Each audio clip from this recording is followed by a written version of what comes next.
हरे कृष्ण। प्रिय श्री गोस्वामी जी, सप्रेम सादर हरे स्मरण। आपका तथा मदन लाल जी का एक एक पत्र मिला, तार भी मिले थे। 3-4 दिनों से हृदय के पास दर्द कुछ ज्यादा है, पीठ में भी कुछ दर्द है। इस दर्द का सावित्री की माँ को पता लग गया था, इसी से आज नहीं आ पाया, नहीं तो मैंने तो आने का विचार कर लिया था। मुझे मुकदमे आदि का तो कुछ भी भय नहीं है। यदि मन में कोई संकोच है तो इसी बात का है कि आप लोगों में से किन्हीं के मन में इस बात को लेकर दुख ना हो कि हम लोगों की इस विपत्ति की अवस्था में भी भाई जी नहीं आए। इसके अतिरिक्त और जरा भी चिंता नहीं है। श्री भगवान मंगल में है, उनकी देखरेख में ही सब कुछ होता है।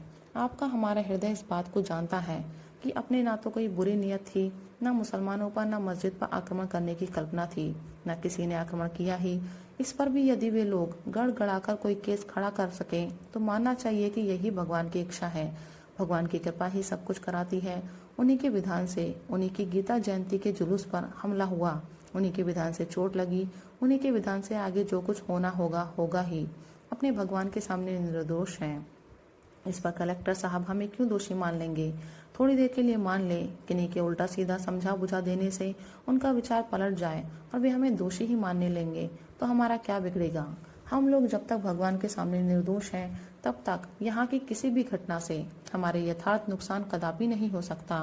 मान लीजिए गिरफ्तारियां हों, हमारे आदमी पकड़े जाएं तो जमानत देकर उन्हें छुड़ाइए। एक अच्छे वकील को कर लीजिए, उनकी राय से सारे काम हो, मामले लड़िए। ठीक सच्ची सच्ची बात कोर्ट में कह दीजिए, जो होना होगा हो ही जाएगा। यदि हमारा दोष नहीं होगा तो हम पर क्यों कुछ होगा, और यदि कुछ हो ही जाए तो वह किसी पूर्व कर्म की फलदानोन्मुख प्रारब्ध के कारण होगा, वह होना ही चाहिए। हमें उसके लिए चिंता क्यों करनी चाहिए? थोड़ी देर के लिए मान लीजिए हमारे किसी कर्मचारी को या हम लोगों में से किसी को पूरी पैरवी और सच्चाई पर कायम रहते हुए जेल भी जाना पड़े तो वह अवश्य ही हमारे कल्याण के लिए होगा। कर्मचारी जेल जाएगा तो उसके घर वालों के लिए भरण पोषण का प्रबंध हो जाना चाहिए, जो हो सकता है। अधिक से अधिक कोई बात हो तो वह यही न होगी कि प्रेस वहां से उठ जाएगा, हम लोग मारे जाएंगे, पर इससे हमारा क्या बिगड़ेगा? भगवान के विधान बिना होगा नहीं। विधान को बदलना किसी के लिए साध्य नहीं है, और बदला भी क्यों जाए? वह मंगल में भगवान के मंगल में हाथ की रचना है, हमारे मंगल के लिए ही है। हाँ, यदि हम सच्चाई और भगवत विश्वास को छोड़कर अपने उद्देश्य से गिरते हैं तो जरूर गलती करते हैं। मुझे तो इस बात की जरा भी चिंता नहीं है। केस चले, सब बातें बिल्कुल सच सच कह देनी चाहिए। झूठे गवाह सजाने की बनाने की जरा भी आवश्यकता नहीं। पैरवी अच्छी तरह हो, अच्छे अच्छे के वकील भी रहें, पैसा खर्च हो तो हर्ज नहीं। फिर परिणाम जो कुछ होना होगा वही होगा।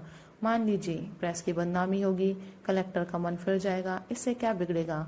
भगवान का मन तो नहीं बदलेगा।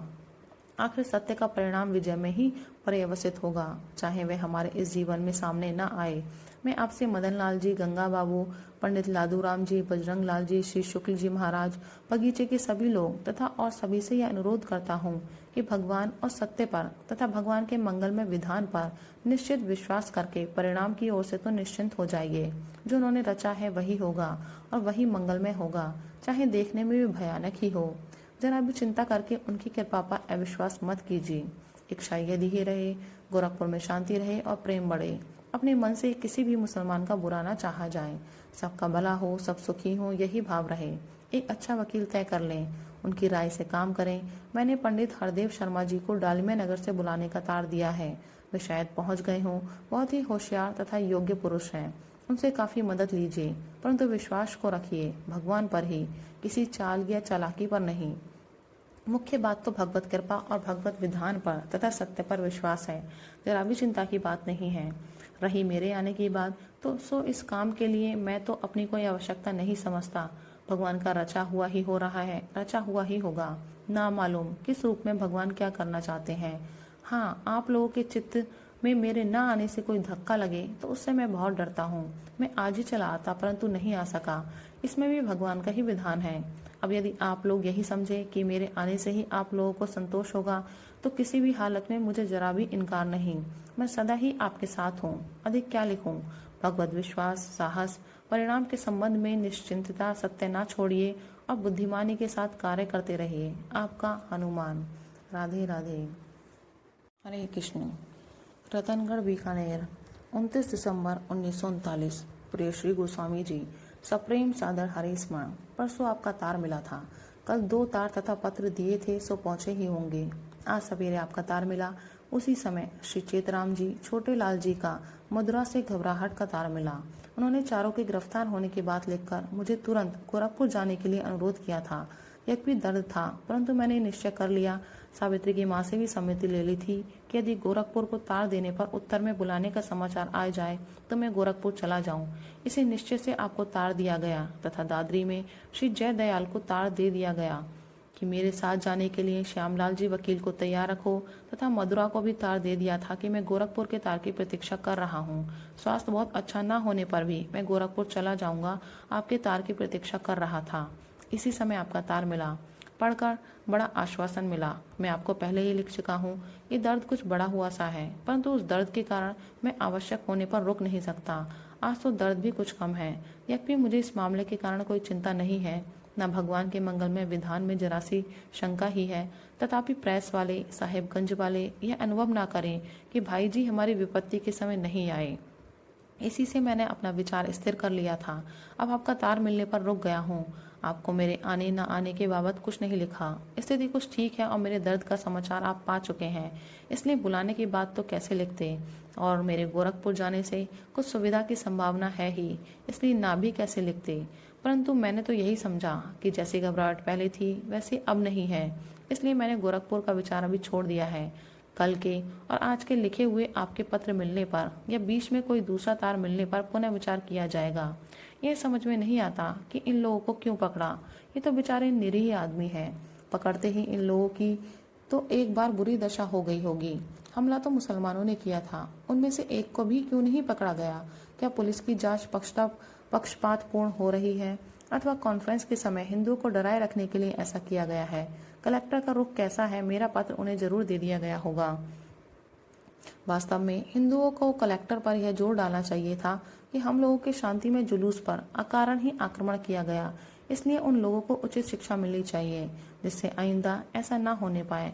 परंतु गोरखपुर के हिंदू कुछ करते ही नहीं, तब क्या किया जाए?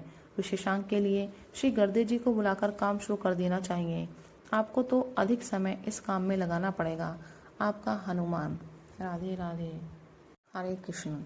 रतनगढ़, बीकानेर, 4 जनवरी 1940। प्रिय श्री गोस्वामी जी, सादर सप्रेम हरिस्मरण। आपका पौष कृष्ण 7 का पत्र मिला। मैंने कल पत्र लिखा था, पहुंचा होगा। सुलह की मीटिंग में जो कुछ बातें होंगी उनका सार आप लिखेंगे ही।